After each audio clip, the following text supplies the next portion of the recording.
is cement prices, a move which is expected to lower construction costs.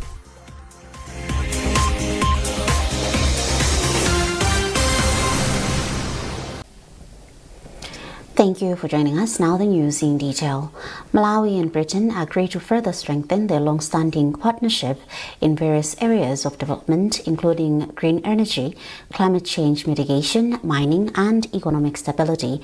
British High Commissioner to Malawi, Ms. Leighton Catherine Stubblefield, disclosed this in Lilongwe after presenting her letters of credence to State President Professor Arthur Peter Mutharika at Kamuzu Palace in Lilongwe. We have a report.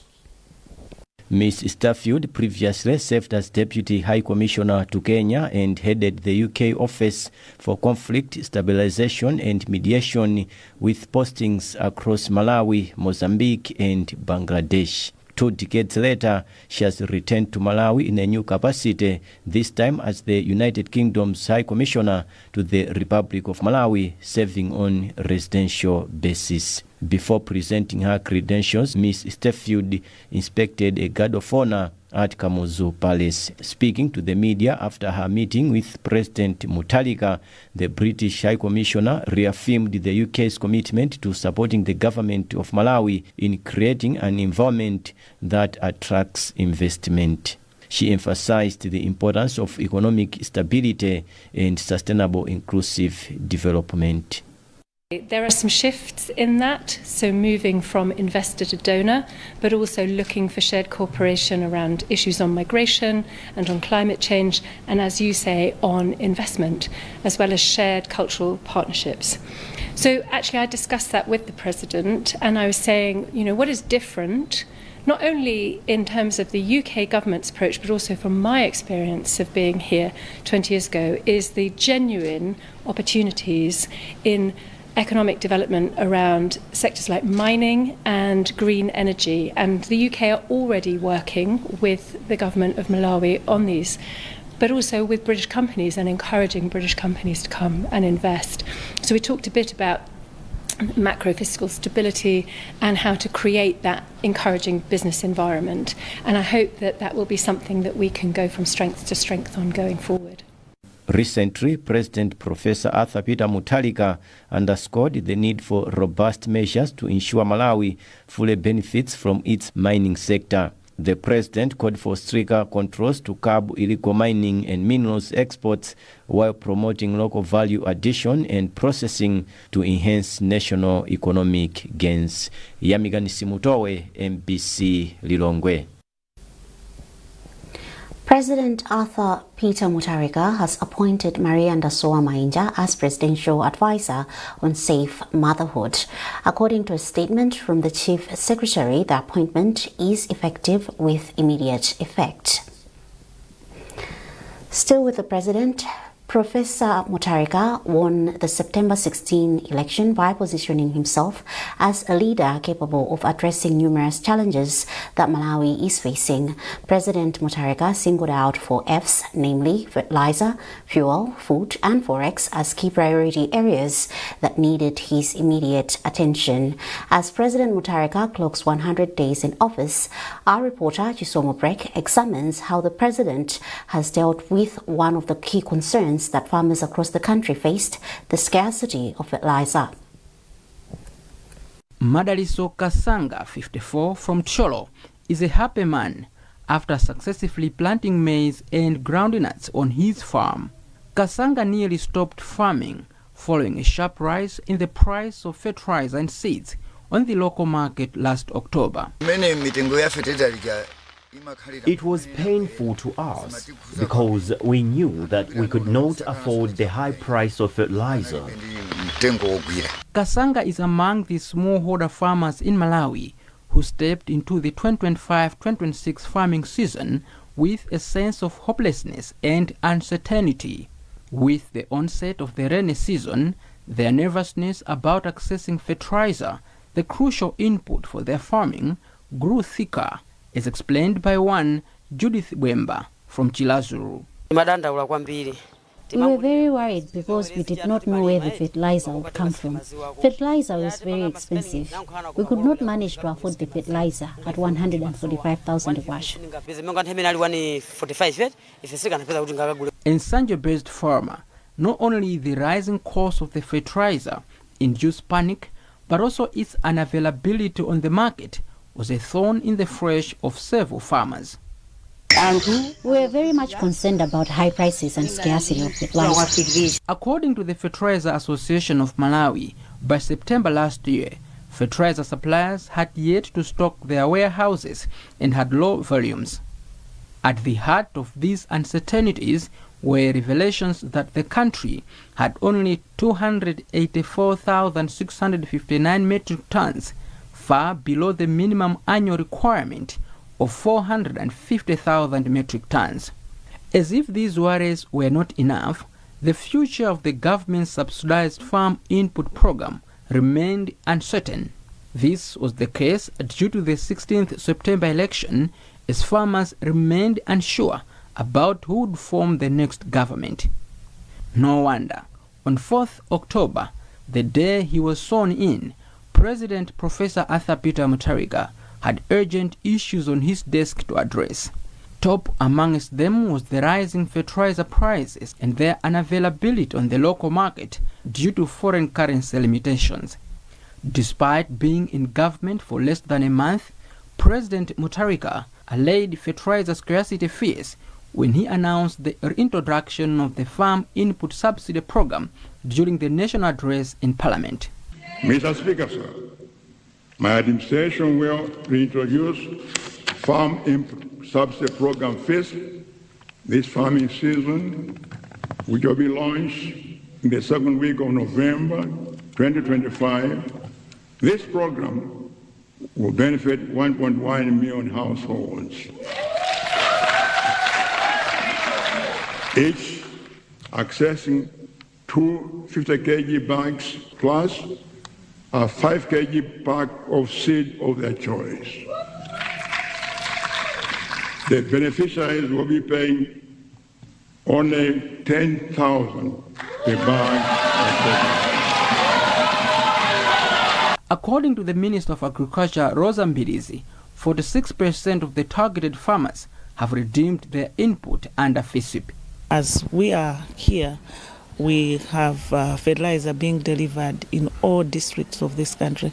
We are now hovering around 46%, and we hope to reach a substantial amount of number of people, I should say, in the next 2 weeks. It is common knowledge now that the subsidized fertilizer program has met the expectations of farmers as they hope to enhance agricultural productivity, leading to a reduction in food costs. MBC's visit to various districts across the country was greeted with elated faces of farmers. Farmers have described the issuance of subsidized fertilizer and other agricultural inputs as a lifeline that will significantly improve yields.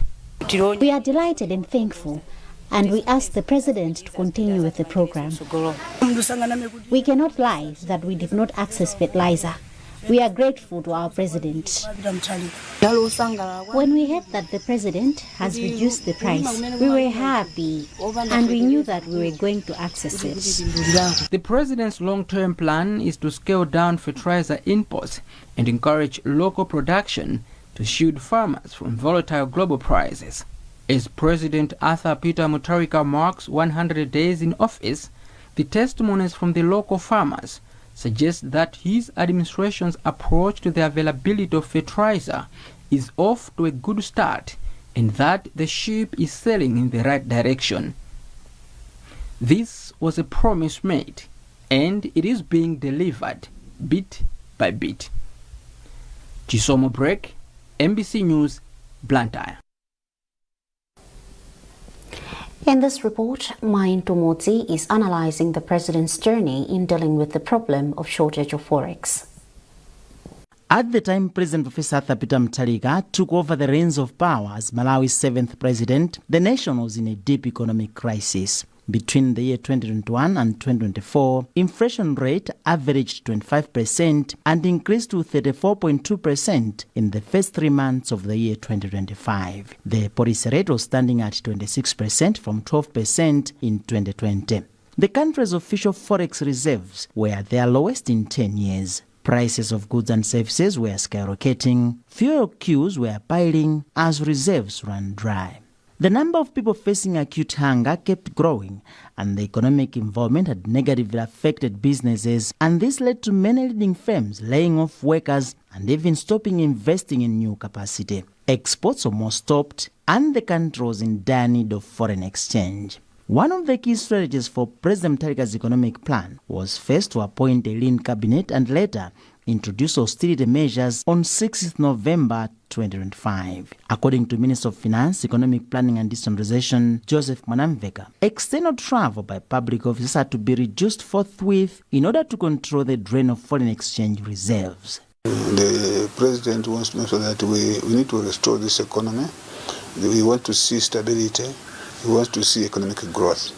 That's why we've seen those measures. Fast forward to January 2026, the situation has changed for the better at least. Economic growth remains modest, with real GDP growth slightly revised downwards to 2.7% in November 2025 from an earlier projection of 2.8%. The medium-term outlook remains cautiously positive, with GDP growth projected to strengthen to 3.8% in 2026 and 4.9% in 2027, supported by targeted investment and policy reforms under the National Economic Recovery Plan. Annual inflation averaged 32.3%, currently is at 28.5%, and is likely to move to 20.7% in 2026. People are now able to get forex at the banks. In just 3 months since I assumed office, signs of recovery are already visible. Inflation is declining, meaning your savings are safer and secure today than they were a few months ago. Fuel shortages are easing. Power outages are shortening.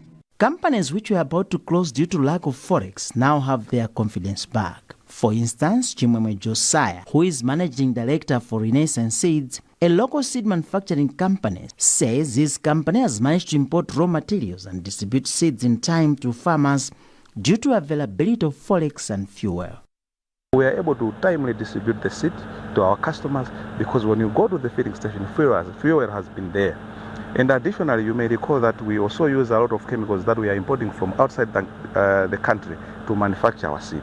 And because of these austerity measures, we are able to request for forex and import our chemicals. So in a nutshell, I would say the leadership of Professor Peter Mutharika within the first 100 days has created an enabling environment as a local seed manufacturer to reach out to our farmers. The manifesto of the ruling DPP government says it will implement serious fiscal consolidation measures that will make the country save around 500 billion kwacha in 2026, 700 billion kwacha in 2027, and 1.5 trillion kwacha per year from 2028 to 2030. Specifically, apart from a lean and inclusive cabinet and stopping the purchase of new vehicles for public officers, government will implement strict commitment controls under the Integrated Financial Management Information System (IFMIS) to contain creation of arrears and eliminate guarantees by ministries, departments and agencies. Maim Tumodzi, MBC, Lilongwe. Improved fuel availability has also stood out as a key achievement in the 100 days, with Minister of Energy Jean Matanga saying the development has brought a huge relief to motorists, transport operators, farmers and small-scale businesses that struggled with the fuel shortage. A snap survey by Embassy has revealed that persistent queues are now slowly vanishing and fuel is generally available. George Nkandawire reports. Malawians are breathing a sigh of relief as fuel availability improves 100 days into President Professor Arthur Peter Mutharika's administration. The president had promised to tackle fuel, fertilizer, food and foreign currency challenges upon taking office on October 4, 2025.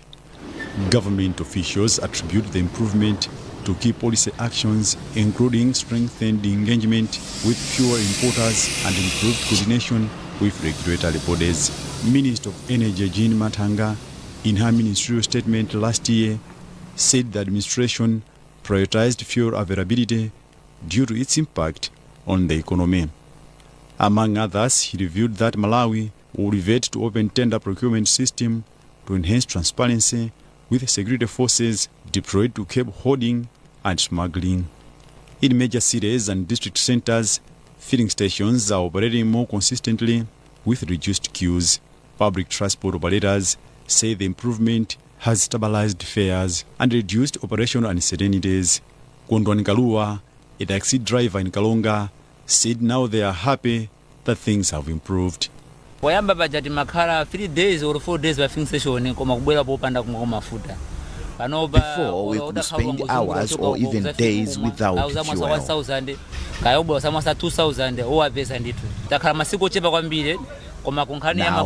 if there are occasional delays, fuel is generally available.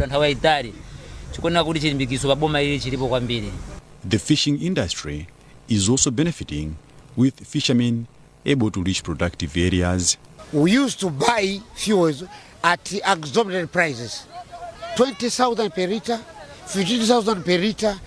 To us, it was a big challenge. At Songwe border, truck drivers say they can now rest. Off-roading and returning to Tanzania was a big challenge. Emmanuel Chitungu, a truck driver, welcomes the change. Timaenda mujamwa uyo ndio ukamafika so filling station kunali beso kuti upita ukasise ku depot pa filling station straight. As a truck driver, I can now rest like for 2 weeks without going back to Tanzania because the situation has normalized. Ndikudikirira mwina 1 week kapena so kumathamangira 2 weeks usanatsitse chifukwa choti malo sitsira akuchita kusowa. Fuel availability is also supporting agricultural activities, easing operations for farmers and transporters. George Kandawire, MBC, Karonga.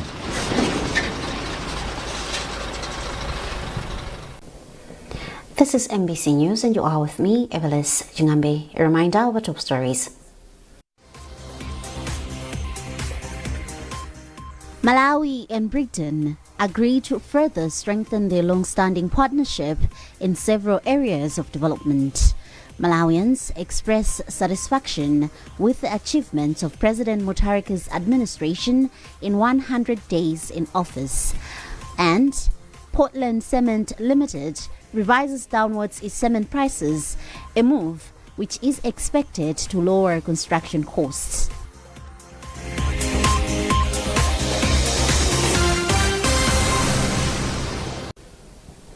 Welcome back. In the eastern region, local leaders and community members have described the 100 days of President Professor Arthur Peter Mutharika in office as worth celebrating, saying the Malawi leader has achieved remarkable success in food security.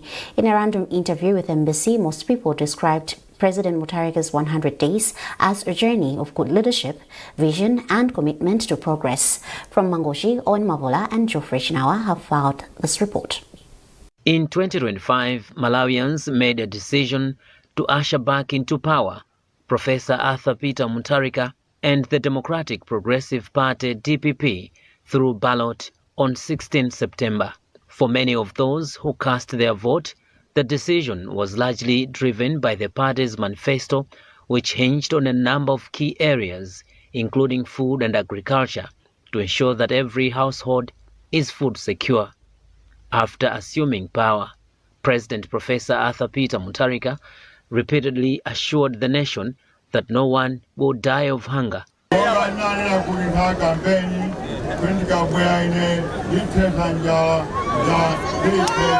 And as he marks 100 days in office, Communities and opinion leaders are describing the journey as a success in areas of food, fertilizer, and fuel availability.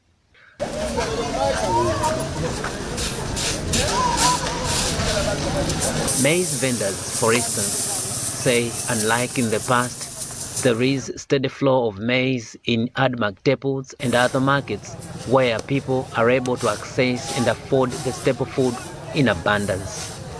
James Boa, a maize vendor who plies his trade at Chiponde border post and Mangochi Central Market, has some kind words for the new administration.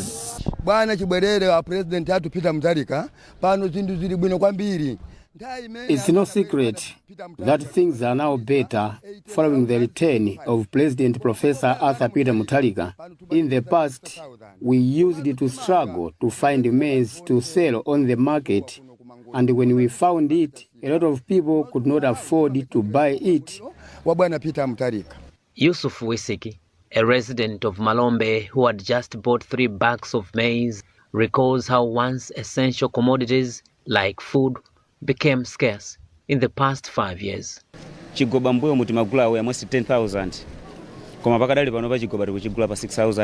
In these 100 days, we have seen a drop in prices of maize and other basic needs. As you can see, I've just purchased 3 bags of maize, weighing 50 kilograms each. Tumbaliri magula 100,000. Koma panova ndi 60,000 tanyamula tumba. For sub-traditional authority Mpinganjira, living in close proximity to his subjects who used to struggle to access food was a nightmare. But now the chief says he can afford a smile.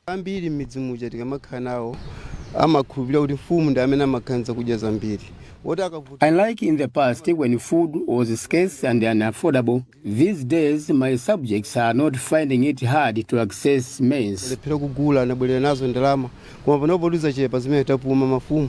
In a separate interview with MBC, Minister of Agriculture Rosa Fachimbirizi assured people in the country that government has put in place measures to further stabilize the food situation. During the same time last year, in December, maize was at over 100,000 kwacha per 50 kg bag.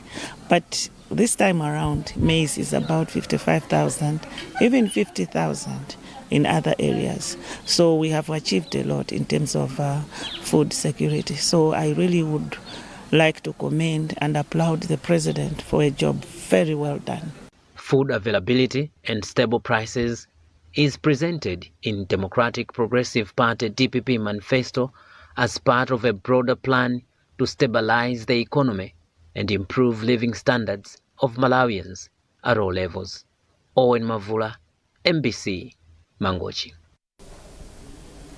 Minister of Finance Joseph Mwanamveka says the 2026-2027 national budget will be anchored on the 10-year Malawi implementation plan, which is part of the Malawi 2063 development strategy. Mwanamveka has made the remarks in Mzuzu as his ministry is continuing with the pre-budget consultation meetings in the country's major cities. Minister of Information and Communication Technology Shadrack Namalomba has described culture as a catalyst for economic development in the country. Namalomba made the remarks at Nkosini headquarters in Luzulu, Ncheo during the Imbizo cultural ceremony. More in this report by Madalito Muhango. The 2025 Imbizo cultural ceremony started with prayers and the laying of wreaths to honor Nkosi Yamakosi Gomani 2, 3 and 4. Speaking during the ceremony, Minister of Information and Communication Technology Shadrack Namalomba said culture plays a vital role in fostering development in the country. Namalomba further noted that the Imbizo ceremony brought together the Ngoni Masego to share development plans that can help to develop the country while preserving their culture. This government of His Excellency Professor Arthur Peter Mutharika felt that it is important that we be part of this event, but also share our vision, the vision where we want to go. And I shared with the people here that the government of His Excellency Professor Arthur Peter Mutharika has set aside funds, 5 billion for each constituency. These funds are coming into our localities, are coming into the Maseko Ngoni clan. Therefore, we should be ready for those funds. As we are planning, we are discussing how this year is going to be like. We should also look at how we can strategize to make sure that that 5 billion is used for appropriate purpose of developing our road network, developing irrigation like here. In his remarks, Nkosi Yamakosi Gomani 5 said his 2026 strategic plan will focus on infrastructure development, including the construction of a mausoleum for Nkosi Yamakosi Gomani 3 and 4, and the construction of Maseko Ngoni Cultural Village as a tourist attraction site. We have plans to construct the Maseko Ngoni Cultural Village. We want to strategize and see how this can be made possible. Even here at the Nkosi Nekolu, we also want to build structures, chalets, and their designs will be shared to the public shortly. And also we shall now start reaching out to some people who would want to partake in this activity. I have already reached out to a few people that have already shown interest, and as a way of thanks, I did say that the person or people that build the chalets will be given that opportunity to name the chalets, and also to also have a portrait of themselves and Ngwenyama in that chalet. The Imbizo cultural ceremony marks the celebrations of a new year and an opportunity to thank God for the blessings. During the ceremony, Nkosi Yamakosi Gomani 5 shares his vision with his people. This year's celebrations attracted several notable figures, including Prophet Shepherd Bushiri and the Amapiano star Zeze Kingston. Madalitso Muhango, MBC News, Ncheu. Cement sellers in some parts of Blantyre and surrounding areas are delighted with the reduction of the commodity prices by Portland Cement Limited. A spot check by MBC reporters in some townships of Blantyre found that Duracrete and Jati are going at 29,000 kwacha from 35,000 kwacha, while Koma has been reduced to 16,000 kwacha from 26,000 kwacha, among other products. Speaking to MBC, Rafiq Hussein, a businessman in Chirimba Township, said the development has energized his business as more customers have already bought the cement as a result of the new prices.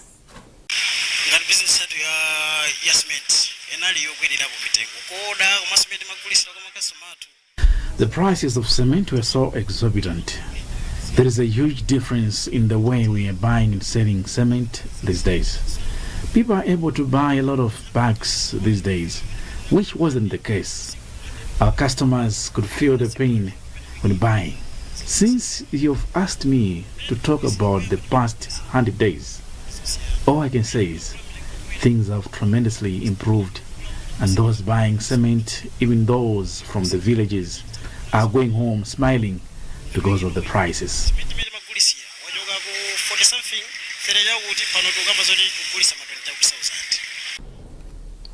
And that's it from our newsroom this morning. A recap of our top stories before we leave. Malawi and Britain agreed to further strengthen their long-standing partnership in several areas of development. Malawians express satisfaction with the achievements of President Mutharika's administration in 100 days in office. And Portland Cement Limited revises downwards its cement prices, a move which is expected to lower construction costs.